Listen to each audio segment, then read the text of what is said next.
Well, welcome to another edition of Meet the Coach. I'm Dr. Steve Jeffson. I'm really excited to be here today with Gamze Senfer. Welcome, Gamze. Hello, Steve. Thank you so much for having me. I'm really happy to be here. Yeah, it's exciting. Hey, before we get started, where on the planet are you currently located? So, I'm in Southampton, England. So Brilliant. I've been living here for 6 years. Fantastic. And what is it that you love most about coaching?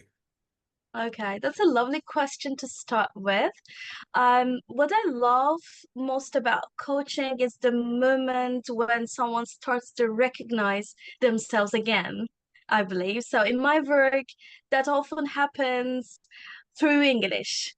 So many of my clients come to me because they want to speak more confidently, more fluently, but quite often underneath that, there is something deeper going on. They already know English, they understand meetings, they can write emails, they have the vocabulary, but still, when the moment becomes live, fast or high stakes, something changes. They become smaller, they become quieter, less precise, less themselves. So, what I really love is helping people close that gap through my coaching. So yeah, and there is a moment when a client something says something clearly in English, and you can almost see them thinking, "Oh, that sounded like me." That is very meaningful to me. So because I don't think that the goal is perfect English, the goal is professional presence. Oh, I love that. Yeah. So that is the part of coaching I find most powerful. That's brilliant. Yeah, it's powerful. This is an honor to be able to witness people connect with themselves in that way. And Mhm. who are the clients? Actually, how would you describe yourself as a coach? I mean, there's many different types of coaching, but how do you Yeah. describe yourself as a coach? Yeah, so I can call myself as an English communication and mindset coach because I work with international professionals who use English at work, but sometimes feel less clear, less confident when the pressure is high. So I can say that the work I do sits somewhere between language, communication, mindset, and professional presence. It sounds really cool. And who are the clients you love to work with the most? Yeah, so personally, I most love working with international professionals who already use English at work, as I mentioned earlier. Those people don't always feel fully themselves when they need to speak. They are often capable, thoughtful, experienced people. They may be managers, finance professionals, engineers, HR professionals, but in English speaking professional spaces, I can say, so their expertise doesn't always come across as strongly as it should. So they might understand everything in a meeting, but hesitate when they need to contribute. So they might over prepare. So because they don't trust themselves in the moment, they might want to disagree, but worry about something rude, or they might get an unexpected question and suddenly lose access to what they know. So I work with the gap between competence and um, expression, let's say. So yeah, because for me, English communication is a performance space. Um, and also personally, this is a kind of personal to me because I live and work in another language. English is my second language as well. So that's why living in English has made me very aware that language is never just language. Um, it affects how intelligent, how warm, how assertive, how capable. you feel you're allowed to sound. And from a coaching perspective, I think this is important because many communication challenges are about actually identity, confidence, or culture, or they are visibility issues. They're not language issues at all. I would 100% agree with all of that. A lot of the clients that I work with, senior level leaders absolutely have challenges when it comes to communication. Yeah. And as you said, it's not just finding the words, it's articulating and conveying the message in a way that it gets heard.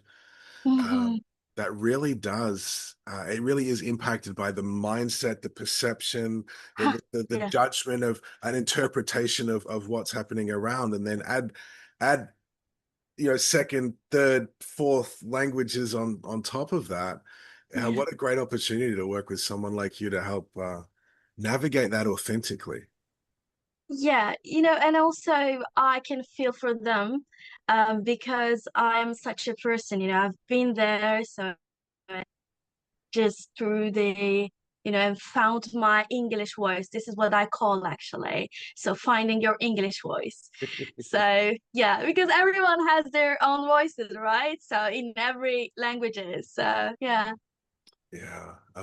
I'm off topic a little, but I love working with a number of, when I'm mentoring coaches that think and can speak multiple languages. I love Uh-huh. hearing how they show up differently as a professional in the different languages. And so, to Yeah. find that English voice, which is authentic, but not necessarily as the same as a mother tongue, I think it's a real gift that you can help your clients connect with.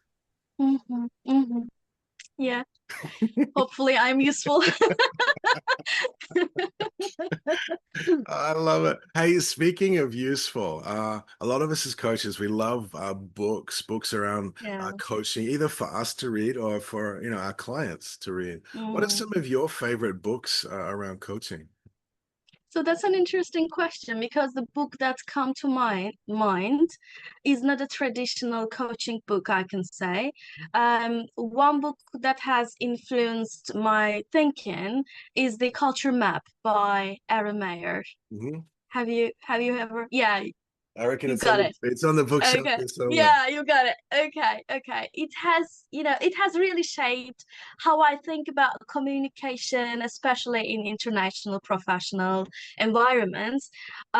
So from my clients' perspective, many of them are not only speaking English, they are also trying to read the room. So, in another culture, they're asking themselves, oh, am I being too direct? As you mentioned earlier, about this senior person example. So, how do I disagree respectfully?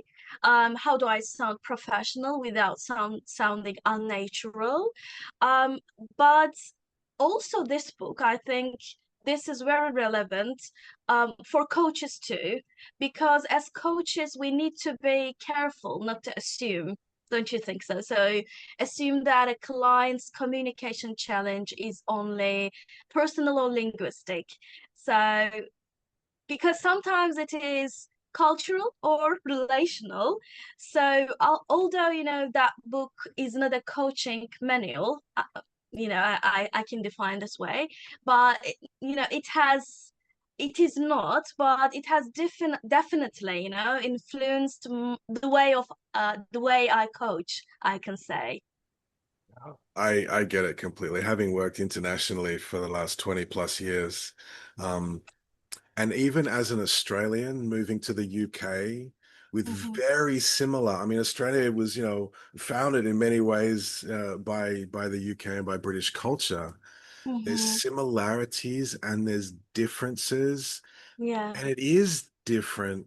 And sometimes it's easy to see the difference, and sometimes it's not until you step on something and something's happened, but you can't work out what it is. And, you and I are in different cities at the moment. And so we're in such Hmm. a smaller, more interconnected global world that Yeah, culture I and agree. cultural And also difference you, is a real yeah, topic. and also you feel the difference even if you speak the same language, Yes. don't you? Yeah, right? So imagine a person from far, far away. So, yeah, and they feel, they feel their pressure on Mhm. their shoulders, and also, yeah.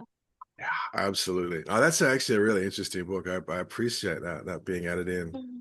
As coaches, we often focus, coaching, coaching, coaching. But where you're pointing is, well, coaching is good, but what about context? Uh-huh. Yeah. Ah, okay. Yeah, I love it. All right. And it's the coaching tools company, so we got to ask about tools. What are some of your Yeah. favorite tools that you love using with your clients? Okay, yeah, one tool I use a lot, what I call a fluency roadmap, I have created on my own actually, because at the beginning of the work, I look at the clients' real communication situations, Steve, their habits and their pressure patterns. Hmm. For example, do they over-explain? Do they apologize too much? Because in my sessions, of course, I speak English with them, and that's why, I can evaluate assess their level of English at the same time. So do they soften their message until it loses power? Because actually they do. Or do they ramble? You know what? They do it a lot. So many people feel that, oh, okay, because of their language level, they cannot speak too much. But actually, when you feel nervous, it's obvious you start rambling. So and the other another thing, which is important, do they freeze when they are asked an unexpected questions? So do they rush? Do they self-correct? So those are the things I really, care about. That helps me and helps us understand what is really happening actually. And after that, I use real work simulations. We practice the actual moments they face. I mean, opening a meeting, giving an update, disagreeing politely, um, answering a senior stakeholder, handling a challenging question. um, I also, related to the language parts, I also use language frames, but not as fixed scripts. So because I don't want my clients to sound memorized. So, but the frames, they are really helpful, right? So, yeah, they are there, and these way they are able to organize their thinking, um because in every language they have their own thinking style, so in my mother tongue Turkish, in my native language, I have my own thinking style, but in English I have to change it a bit because I speak in English. So, and frames are really helpful for that. And of course, as a coach, I use a lot of reflection questions. So what happens to you in that moment? What would you say if you trusted yourself a little bit more? So yeah, yeah, these are the tools I can say. I love it. I always love hearing about different tools, whether they're tools that we have with the coaching tools or tools from elsewhere, because tools are Yeah, designed to bring efficiency to a particular a task and purpose. And yeah. we're here to serve our clients and help them get outcomes that are important. And I'm really enjoying this conversation because Mm, I've seen a lot of training great. and teaching. In fact, I taught English in Thailand for a while, but to integrate the coaching, to recognize that sometimes it's not about the knowledge of the words, it's about the mindset, the thinking styles and patterns, the self-talk, how one interprets the culture and the scenario and what's going on, and all of that, the mindset and thinking approach to help people lead authentically, be adaptive, be responsive, but ultimately to communicate more effectively, to be able to contribute in those spaces. I'd never thought of that as an application for coaching, yet it's Mm. obvious now that I see it. Yeah, because I believe that in modern world, and especially when you're adult, so you don't need any more teaching, so because in our world it's full of teaching and learning, let's say, and coaching, I believe, opens a new window for language learning also. I love it. And so, for those that would love to open a new window and connect with you further, how can people find you? Yeah, if anyone would like to connect, so I am on LinkedIn as Gamze Senfer. And I'm always happy to connect with other coaches, of course, especially around language, communication, culture, identity. So yeah, they can reach me out.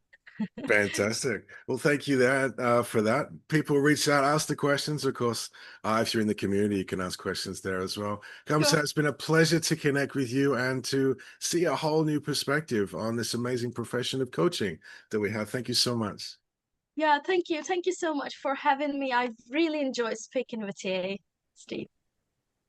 Thank you. Well, we'll see you all next time.